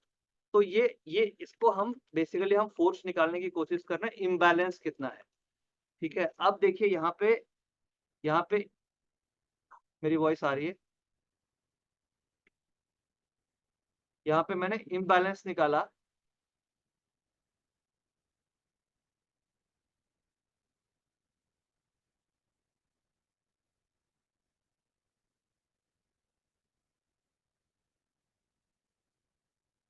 अब ये देखिए मैंने इम्बैलेंस निकालने की कोशिश करी है बेसिकली। अब ये इम्बैलेंस यहाँ पे आप देख पा रहे हैं, ये सम हो गया, और ये इस डिवाइडेड बाई ये हो गई आपकी 31%, और ये हो गया 160 131%। तो यहाँ पे हम देख पा रहे हैं कि जो लेवल पे ओपनिंग हुई थी वहां से पुट्स में पोजीशन बनी है 72 लाख की, और कॉल्स में मेरी पोजीशन बनी है 17 लाख की, कॉल्स में पोजीशन बनी है 17 लाख की। ठीक है, अब एक बार चैट में क्वेश्चन आया इम्बैलेंस फिर से सिखाइए, तो इम्बैलेंस बेसिकली क्या है, हम ये देख रहे हैं कि डिमांड सप्लाई किधर ज्यादा है। आप ऐसे समझें कि COI change in open interest calls में बिल्कुल नहीं है, negative change in open interest है, यानी कॉल्स की पोजीशन कट रही है, वहां पे पोजीशंस बन नहीं रही है। और पुट्स में क्या है, पोजीशंस बहुत सारी बन रही है, और 72 लाख शेयर्स का ओपन इंटरेस्ट क्रिएट हो गया है। अब कई लोग कंफ्यूज कर रहे होंगे कि यहाँ पे पोजीशंस बन रही है तो फोर्स बहुत ज्यादा है, तो बट हम यहाँ पे इसे एक नेगेटिव कोरिलेटेड इंडिकेटर की तरह ये काम करता है, यानी कि अगर पुट्स में ज्यादा पोजीशंस बन रही है, अगर पुट ऑप्शन में ये जो पुट ऑप्शन है यहाँ पे अगर पोजीशंस बन रही है बहुत ज्यादा, यानी कि अगर ये पोजीशन बहुत ज्यादा बन रही है, ओपन इंटरेस्ट बहुत ज्यादा पुट साइड में क्रिएट हो रहा है, यानी फोर्स क्या है, फोर्स नीचे बेसिकली उसे पुल करने की कोशिश कर रहा है। फोर्स क्या है, उसे नीचे पुल करने की कोशिश कर रहा है, but equal and opposite reaction में भी उतना ही फोर्स है। तो यहाँ पे हम देख रहे हैं कि ये सारा का सारा फोर्स जो बेसिकली पुट साइड में है, यानी यहाँ पे सबसे ज्यादा अगर डिमांड है तो सप्लाई भी इसी साइड आ सकती है। अगर 72 लाख शेयर्स का ओपन इंटरेस्ट क्रिएट हो गया तो यहाँ पे सप्लाई सबसे ज्यादा है। आप ऐसे समझे डिमांड सप्लाई की तरफ से कि सबसे ज्यादा सप्लाई भी इसी लेवल पे आ सकती है, और इसे हम समझते हैं पार्टिसिपेंट्स वाइज ओपन इंटरेस्ट से। क्योंकि यहाँ पे अगर 72 लाख शेयर्स का ओपन इंटरेस्ट क्रिएट हुआ है तो किसने बनाया होगा? रिटेल ने बनाया होगा, एफआईज ने बनाया होगा और प्रोप्राइटरी फंड्स ने बनाया होगा। इन तीन पार्टिसिपेंट्स ने मिलकर ये ओपन इंटरेस्ट क्रिएट किया होगा, क्योंकि डीआईज बहुत एक्टिव नहीं है।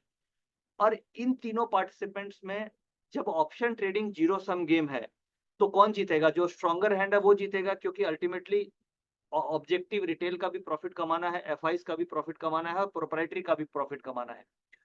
और जो वीकर हैंड्स हैं उनके लूजिंग प्रोबेबिलिटी उनकी ज्यादा है, क्योंकि उनके पास टूल्स भी नहीं है, कैपिटल भी नहीं है, उनके पास फोर्स भी कम है। तो हम इसे इस तरीके से समझते हैं कि जिधर बहुत ज्यादा ओपन इंटरेस्ट बन गया है, नॉर्मली मार्केट उसके रिवर्स डायरेक्शन में जा सकती है। यानी हम फोर्स कैसे निकालते हैं? हम यहाँ पे फोर्स ऐसे निकालते हैं कि जो पोजीशन, अब ये कैसे निकालेंगे आप फोर्स को? आप निकालेंगे, आप ऐसे निकालेंगे फोर्स को कि total open interest of puts का change in open interest minus calls का चेंज इन ओपन इंटरेस्ट, यानी 92 लैक्स। अब इसी को मैंने परसेंटेज टर्म्स में निकाला, ये 31% इज अ पॉजिटिव फोर्स, यानी कि ऊपर की तरफ ये मार्केट को ढकेलने की कोशिश कर रहा है, यानी कि हमें कॉल ऑप्शन लेना चाहिए था फ्राइडे को।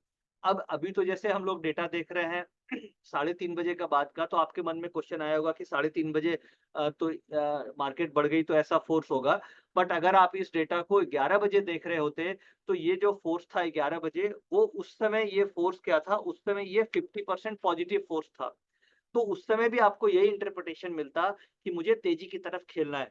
अगर आप इसे 12 बजे देख रहे होते तो ये 50% से 12 बजे क्या हुआ था? ये 65% पॉजिटिव फोर्स हो गया था। तो आपको ये समझ में आता है कि 11 बजे से 12 बजे के बीच में जो मार्केट साइडवेज रही थी उसमें फोर्स पॉजिटिव बढ़ा है। इसका मतलब मार्केट ऊपर और जा सकती है, क्योंकि फोर्स डिक्रीज नहीं हो रहा है, फोर्स बढ़ रहा है। अगर फोर्स बढ़ रहा है तो मार्केट ऊपर ही जाएगी, मार्केट नीचे नहीं जाएगी। तो कम से कम इस डेटा को देख करके हम लोगों ने पुट ऑप्शन नहीं लिया होता तो हमारा लॉस बच जाता। भाई हमें प्रॉफिट हो नहीं हो वो एक अलग चीज है, आज तो हमें ये बचाना है कि 10 में से 9 लोगों को लॉस हो रहा है।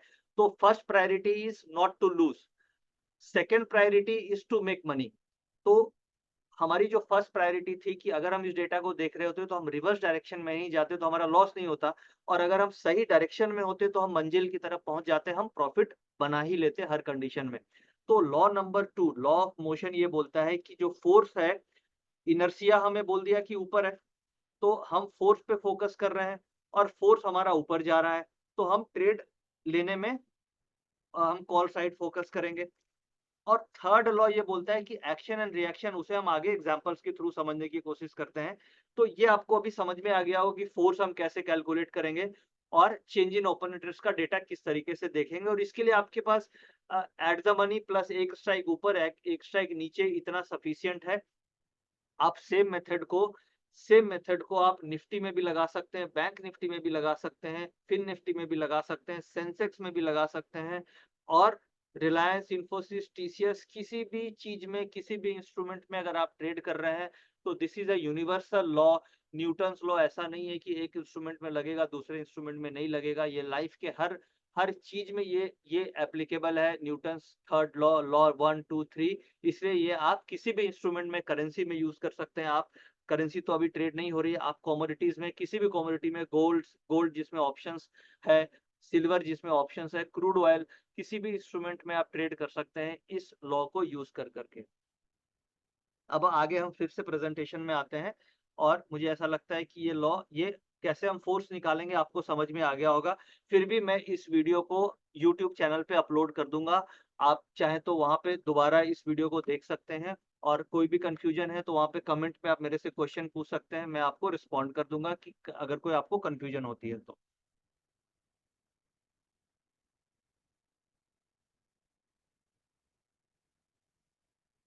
अब हम वापस से प्रेजेंटेशन में आए, और वो सेम डेटा आपके सामने ये आप देख रहे हैं स्क्रीनशॉट पे। सेम डेटा मैंने प्रेजेंटेशन में ली थी, और यहाँ पे देखिए, यहाँ पे लिखा है डेटा आफ्टर 11, यानी कि बेसिकली 11:30, डेटा आफ्टर 11:30 क्या डेटा बन रहा है।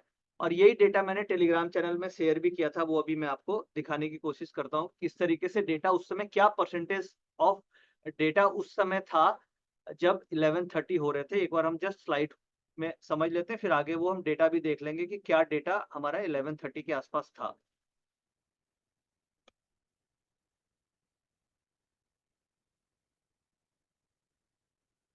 अब एक बार न्यूटन्स के क्या मेजर आइडियाज थे वो एक बार हम डिस्कस कर लेते हैं, क्योंकि हम आज मार्केट को साइंटिफिक तरीके से समझने की कोशिश कर रहे हैं। तो I am not a physics student, मैं कॉमर्स स्टूडेंट हूँ, और मैंने अपने एक्सपीरियंस से जो सीखा है वो मैं आपको बड़ी मुश्किल से फिजिक्स के साथ इंटरलिंक करने की कोशिश करी है, क्योंकि मेरी मैथ्स बहुत ज़्यादा स्ट्रांग नहीं रही है, बट फिर भी मैंने जो एक्सपीरियंस है उससे आपको इसे समझाने की मैं कोशिश कर रहा हूँ कि कैसे ये लॉ जो है ये लाइव मार्केट में काम कर सकते हैं।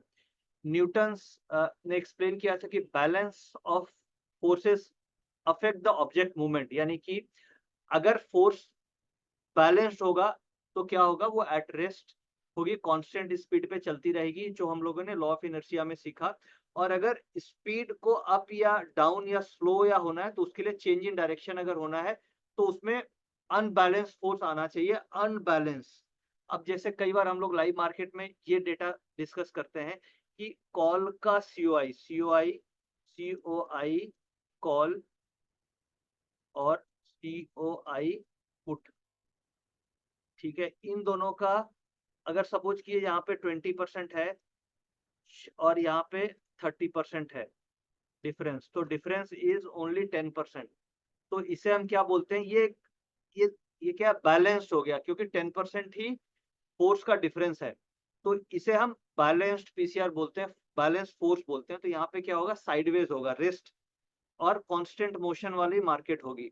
बट अगर यही डिफरेंस 30% से ज्यादा हो गया तो ये इम्बैलेंस क्रिएट होने लग गया, तो उसकी स्पीड बढ़ जाएगी, यानी अप जाने का या डाउन जाने की स्पीड बढ़ जाएगी। तो सेम न्यूटन्स ने ये बोला है कि अगर अनबैलेंस होगा तो मार्केट की स्पीड उसी पे डिपेंड करेगी, और अगर ये अप साइड में होगा तो अप साइड मूव करेगी, डाउन साइड होगा तो डाउन साइड मूव करेगी। जैसे कि अब फटाफट हम समझते हैं, Newton's first law of motion ये बोलती है कि law of inertia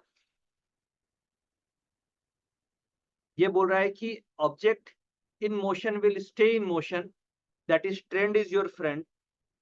object in motion will stay in motion, will stay in trend, इसलिए हम लोग बोलते हैं कि trend is your friend. And object at rest will stay at rest sideways unless acted upon bye unbalanced force, यानी कि PCR data which is a COI, जब तक कि उसमें कुछ अनबैलेंस फोर्स नहीं आएगा वो एक ट्रेंड में चलेगा। इसलिए ट्रेंड इज योर फ्रेंड बोला जाता है। इसलिए हम लोग सुबह 9:15 से 11 बजे तक ट्रेंड को फाइंड करते हैं, उसके बाद सीओआई से अनबैलेंस निकालते हैं और फिर हम ट्रेड में एक्ट करते हैं। इसलिए आप देखते हैं कि एक्यूरेसी हमें काफी अच्छी देखने को मिलती है। जैसे कि फॉर एग्जाम्पल आपने देखा होगा गोल्फ के बारे में, गोल्फ में जब तक कि उसे गोल्फर हिट नहीं करेगा उसमें कोई भी मोशन नहीं मिलता है, वो उसी जगह पे क्या तो स्टेबल होगी या उसमें कोई बड़ी मूवमेंट नहीं देखी जाएगी। तो मार्केट प्लेयर्स यानी कि रिटेलर्स, यानी कि बड़े players, FIs, proprietary funds, DIs, these are the market forces once they hit the golf ball. और डिपेंड करता है कितने फोर्स पे आप हिट कर रहे हो। हम रिटेलर्स अगर हिट करते हैं तो हमारा फोर्स कम है, फोर्स हमारा 5 लाख, 1 लाख, 2 लाख, 5 लाख कैपिटल है, तो क्या होता है उसमें बहुत ज्यादा मूवमेंट नहीं आती है।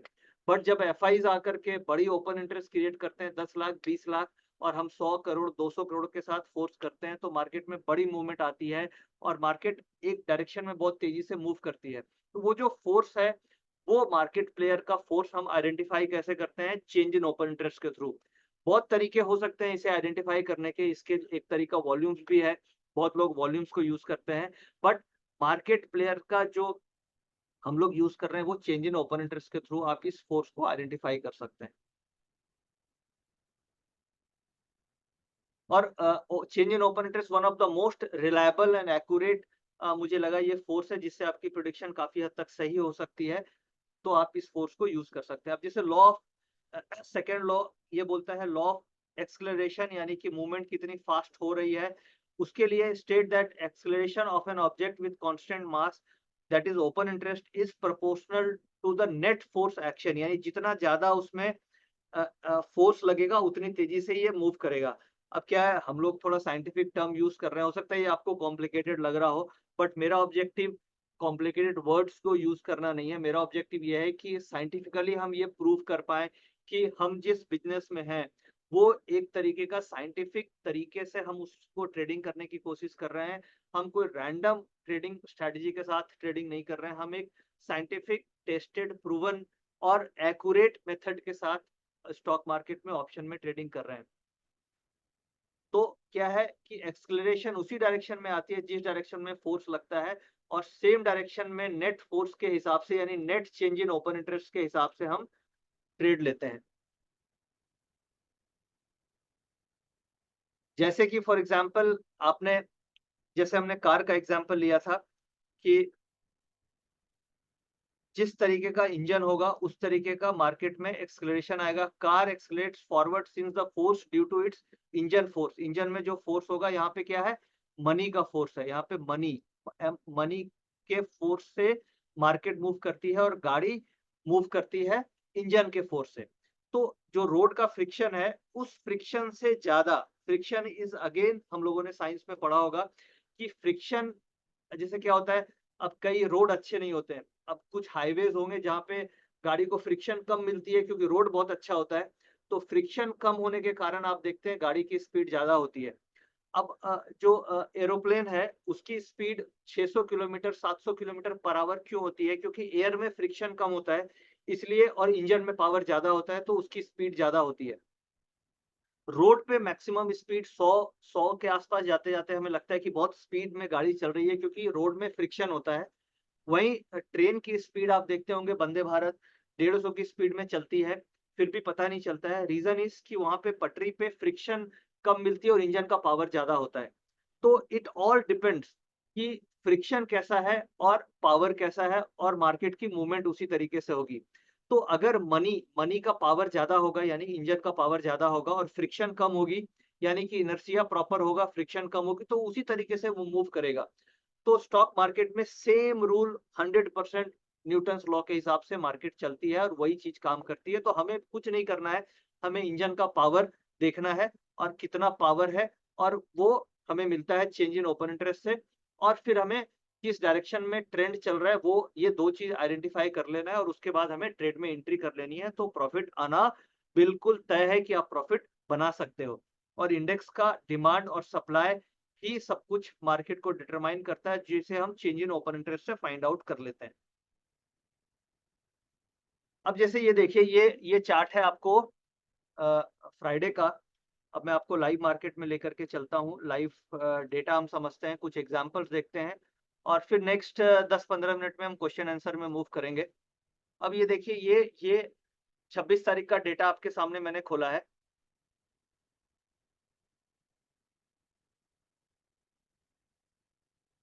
अब आप ये देखिए 26 तारीख को सुबह मार्केट यहाँ पे खुली और ये बज गया 11, ये बजा 11।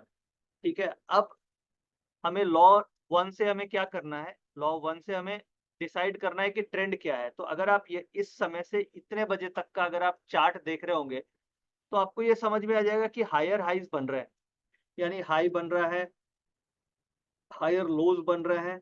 अगर आप एक सिंपल मूविंग एवरेज लगा देंगे तो भी आपको समझ में आ जाएगा कि मूविंग एवरेज के ऊपर है। यानी लॉ ये बोला, लॉ नंबर वन, कि ट्रेंड क्या है, ट्रेंड अप है, ट्रेंड अप है, ट्रेंड अप है। तो अब मुझे क्या करना है, मुझे कॉल पे फोकस करना है, मुझे कॉल बाय करनी है। ये this is output number one. अब मुझे आउटपुट नंबर टू पे फोकस करना है कि इम्बैलेंस किधर क्रिएट हो रहा है, जो हम चेंज इन ओपन इंटरेस्ट को देखते हैं पीसीआर जिसे हम बोलते हैं। तो आप 11 बजे जा करके डेटा देखिए कि पीसीआर का डेटा क्या बोल रहा था उस समय। तो अब मैं आपको वो डेटा दिखाता हूँ कि पीसीआर का डेटा 11 बजे क्या बोलने की कोशिश कर रहा था। ये हम इस डेटा को समझते हैं। हम्म, हम्म, 1 मिनट मैं स्क्रीन शेयर कर रहा हूँ। हाँ, अब देखिए ये मैंने आपके सामने जो हमारा एसएमसी का premium index trading Telegram channel है उसका यहाँ पे स्क्रीनशॉट खोली है और आपके सामने में ये डेटा, ये देखिए टाइम आप देख पा रहे हैं 10:06। अभी तो मैंने बात की थी 11 बजे की। ये देखिए 10:06 पे ये देखिए पॉजिटिव 10:03 पे हम लोगों ने मैसेज दिया पॉजिटिव डेटा आफ्टर ओपनिंग। और ये जो स्क्रीनशॉट है, ये स्क्रीनशॉट हम लोगों ने शेयर किया और इसका आप डेटा देख सकते हैं क्या डेटा है। ये डेटा 44% फोर्स लगा हुआ है। सेम डेटा आप यहाँ पे देखिए स्क्रीनशॉट में 24,450 सेंटर है, 24,500 और 24,550 ऊपर है। और सेम डेटा क्या आ रहा है, पॉजिटिव डेटा आ रहा है। और यहाँ पे जो डिफरेंस आ रहा है लास्ट कॉलम में 44% फोर्स है पॉजिटिव डायरेक्शन में। और उस समय कॉल का प्राइस 24,450 की कॉल का प्राइस कितना है, 223 रुपया। ये कितना प्राइस है, 223 रुपया। आप देख पा रहे हैं ये प्राइस 223 है। इसकी क्लोजिंग प्राइस कितनी हुई है आपको पता होगा, 450 के आसपास ये प्राइस चला गया क्लोजिंग में। और 11 बजे आपको ये पता चल जा रहा है कि ये जो फोर्स है ये ऊपर की तरफ फोर्स लगा हुआ है और ट्रेंड पॉजिटिव है और ये पीसीआर पॉजिटिव है। तो कम से कम हम इस डेटा को देख करके किसी भी कंडीशन में पुट ऑप्शन तो नहीं लेंगे, या हम पुट ऑप्शन लेंगे, या हम किसी भी कंडीशन में फ्यूचर्स में शॉर्ट पोजीशन तो नहीं बनाएंगे, या हम शॉर्ट पोजीशन बनाएंगे। तो जो मेरा फर्स्ट ऑब्जेक्टिव है कि मुझे लॉस नहीं देना है, 10 में से जो 9 लोगों को लॉस हो रहा है वो इस कारण से लॉस हो रहा है कि वो इन फैक्ट्स को नहीं देख रहे हैं। अगर हम 25 से 35 के बीच में हैं और अगर हम लॉस कर रहे हैं, हम क्वाइट यंग है, हमने अभी अभी अपनी जॉब स्टार्ट की है एजुकेशन को खत्म कर करके, तो हमारे पास सफिशिएंट टाइम है, हम काफी स्टडी कर सकते हैं और बड़ा सिंपल मेथड है। तो इस मेथड को हमें अगर हम समझ जाएं और हम इसे अप्लाई करने लग जाएं तो मैं आपको 200% गारंटी के साथ बोल सकता हूं कि आपका लॉस होना बंद हो जाएगा और आप सही डायरेक्शन में ट्रेड करने लग जाएंगे। तो आप ये देखिए ये 44% फोर्स ये बोल रहा है कि मुझे किसी भी कंडीशन में पुट नहीं लेना है। तो हमें लॉस तो मेरा बच गया, मुझे लॉस नहीं होगा इससे। अब आप देखिए ये सेम डेटा अभी हमने देख लिया कि हमें ये डेटा जो प्रीमियम टेलीग्राम चैनल है और जो अपना फ्री टेलीग्राम चैनल है उसके ऊपर भी ये डेटा हम लोगों ने शेयर किया था कि मार्केट का फोर्स पॉजिटिव है। तो अब हम वापस से अपने ग्राफ में आते हैं और इस ग्राफ को हम फिर से समझने की कोशिश करते हैं ताकि एग्जांपल्स के थ्रू हमारा क्लियर हो जाए।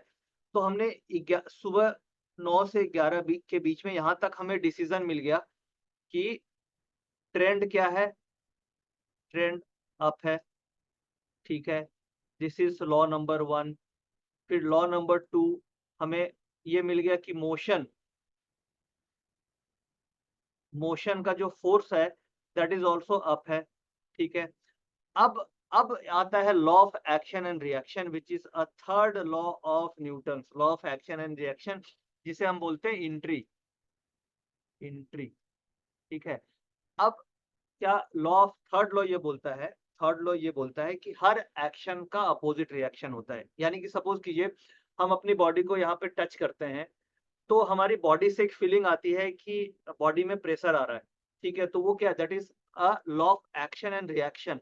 यानी एक प्रेशर लगा बॉडी में और बॉडी ने बोला कि अपोजिट फोर्स ने बताया कि कुछ प्रेशर आ रहा है, ठीक है।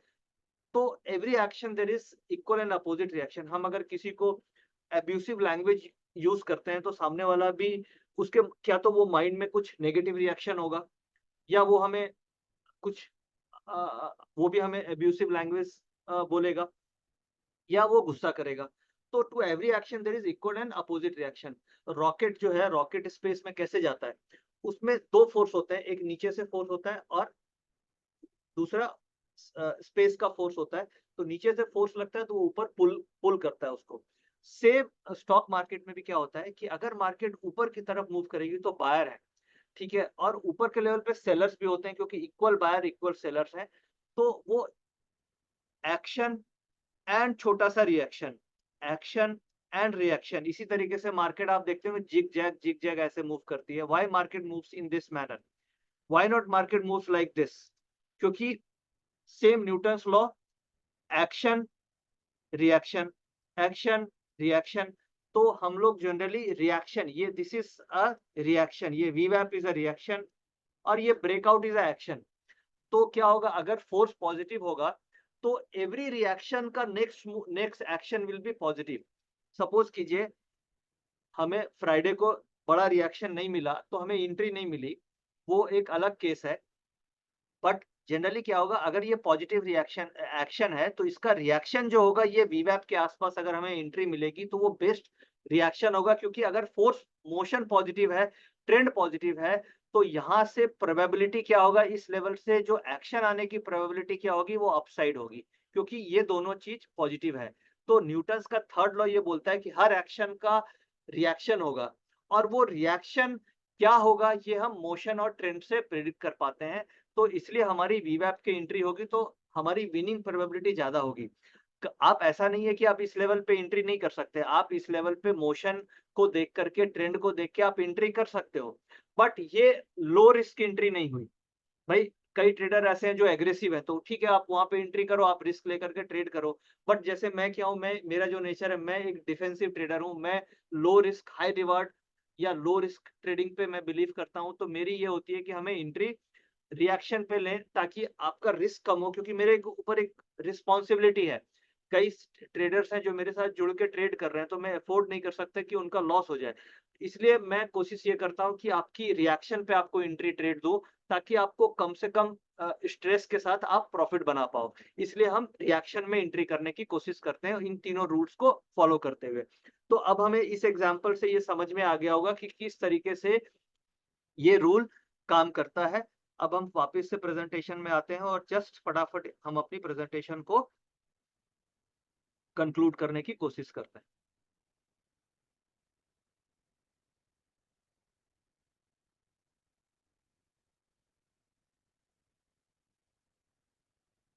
तो न्यूटन्स थर्ड लॉ भी हमने अभी समझ लिया कि न्यूटन्स थर्ड लॉ क्या होता है।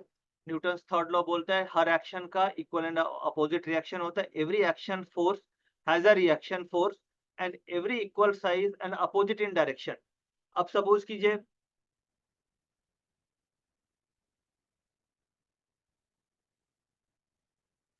जैसे फॉर एग्जांपल,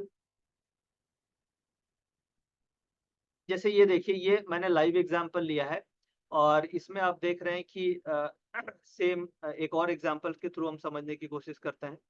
अब जैसे ये देखिए 11 बजे तक आपने डिटरमाइन क्या किया, इजी सिंपल, मार्केट यहाँ पे खुली और 11 बजे बाजार यहाँ पे है, तो आपका क्या आया, अप है ट्रेंड।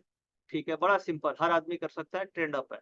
अब यहाँ पे मुझे देखना है फोर्स किधर है, तो मैंने पीसीआर का फोर्स देखा, पीसीआर का फोर्स पॉजिटिव है, पीसीआर का फोर्स पॉजिटिव है। तो अब मैं क्या करूंगा, मैं मैं रिएक्शन का वेट करूंगा। यानी ये देखिए, ये रिएक्शन आया यहाँ पे, ये रिएक्शन आया वीवैप पे, यहाँ पे मैंने कॉल खरीद लिया, कॉल खरीद लिया इस रिएक्शन पे।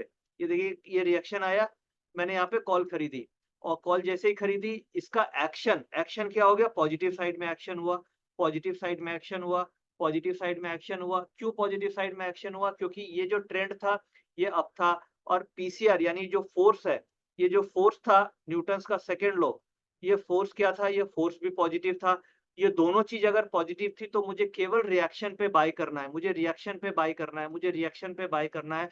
आप अगर इस तीनों रूल को फॉलो कीजिए तो मैं 200% क्या, मैं 500% आपको गारंटी के साथ बोलता हूँ कि ये रूल काम करता है और ये रूल से आप प्रॉफिट बना सकते हो। बट आप इसको फॉलो करके तो देखिए, क्योंकि ये साइंटिफिक तरीका है, इसमें कुछ भी ऐसा नहीं है कि मैंने डिराइव किया, ये साइंस है जो मार्केट में काम करती है।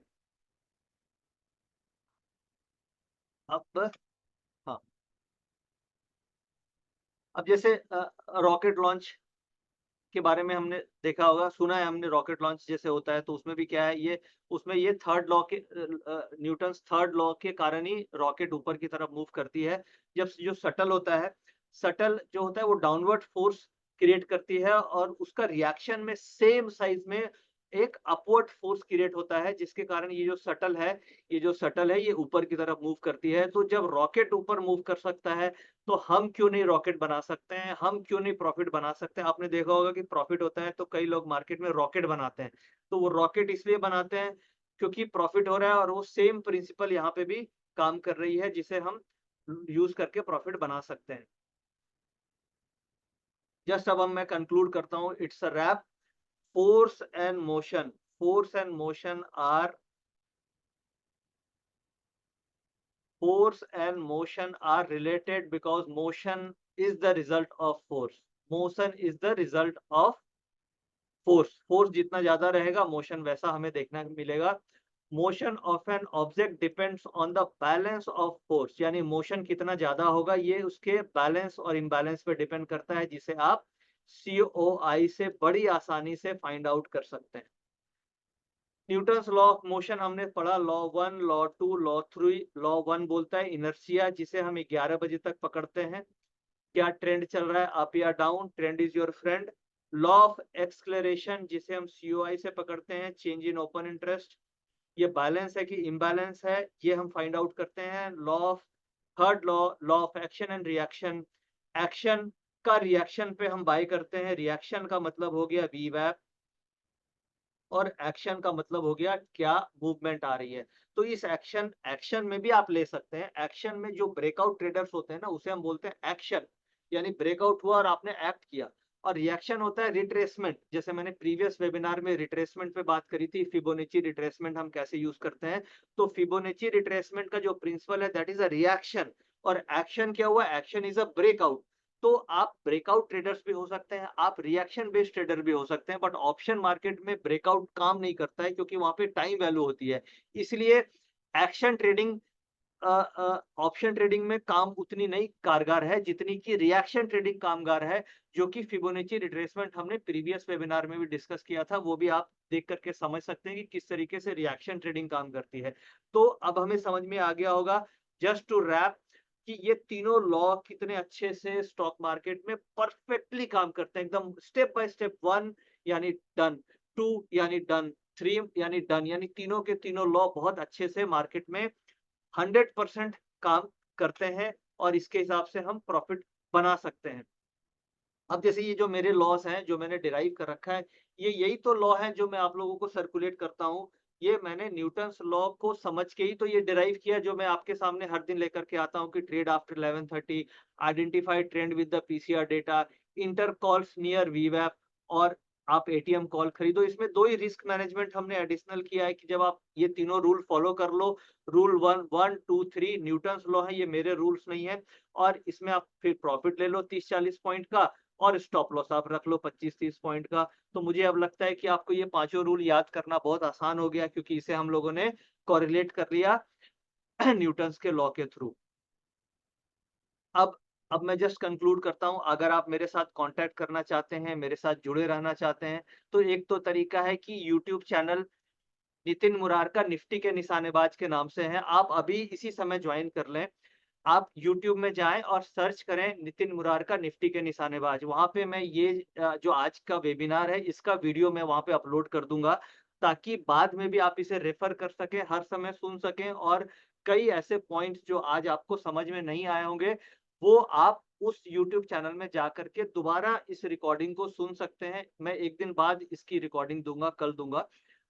तो आप नितिन मुरारका निफ्टी के निशानेबाज इसके नाम से YouTube चैनल है, आप ज्वाइन कर सकते हैं। और आपकी कोई भी क्वेरी है तो आप कमेंट में डालिए, मैं आपको रिस्पॉन्ड करूंगा उस क्वेरी के लिए। अगर आप मेरे से ट्विटर में जुड़ना जुड़ना चाहते हैं तो @नितिन निफ्टी ये मेरी ट्विटर आईडी है, @नितिन निफ्टी, @नितिन NITIN। और निफ्टी से मुझे प्यार है तो मैंने उसके आगे लगा दिया निफ्टी। तो नितिन मुरारका है तो नितिन और निफ्टी इस नाम से आप ट्विटर में ढूंढेंगे तो आपको नितिन निफ्टी मिल जाएगा। टेलीग्राम चैनल में आप जुड़ना चाहते हैं फ्री टेलीग्राम चैनल में, तो टेलीग्राम मी t.me, और इंडेक्स ट्रेडिंग नितिन के नाम से है, इंडेक्स इंडेक्स ट्रेडिंग और नितिन NITIN, इस नाम से आपको मेरा टेलीग्राम चैनल मिल जाएगा। और उसके अलावा जी बिजनेस में डेली हर दिन 12:45 पे मैं आप लोगों के साथ लाइव जुड़ता हूँ, और मैं अपनी ऑप्शन स्ट्रेटजी शेयर करता हूँ और इसी 3 न्यूटन्स लॉ के ऊपर शेयर करता हूँ। तो आप वहाँ पे मुझे देख सकते हैं, सुन सकते हैं और मेरे ट्रेड आइडियाज़ आप वहाँ पे ले सकते हैं। और एक 2:15 पे मैं जुड़ता हूँ जी बिज़नेस में हर दिन। वहाँ पे भी न्यूटन्स लॉ को फ़ॉलो करते हुए ही मैं ट्रेड रिकमेंड देने की कोशिश करता हूँ। तो आप लाइव मार्केट में मेरे साथ जी बिज़नेस में इन 2 टाइम्स पे जुड़ सकते हैं, मुझे देख सकते हैं और इन लॉ को फ़ॉलो कर सकते हैं। इसके साथ-साथ आप लोगों का बहुत-बहुत धन्यवाद। आज आप लोग आए, अपना कीमती समय आपने दिया, 1.5 घंटे दिया। मैंने अपनी तरफ से बेस्ट देने की कोशिश करी है, जो मैंने सीखा है वो आप लोगों के साथ शेयर किया है। जो भी चीज़ मैंने शेयर करी, सारी चीज़ प्रैक्टिकल लाइव मार्केट में एप्लीकेबल है। इन सारी चीज़ों को आप कल से ही मार्केट में अप्लाई कर सकते हैं। कुछ भी थ्योरी नहीं है, 100% प्रैक्टिकल है और 100% यूज़फुल ट्रिक्स मैंने आपके साथ शेयर करी है। तो आप इसे कल से ही अप्लाई कर सकते हैं। थैंक यू, धन्यवाद।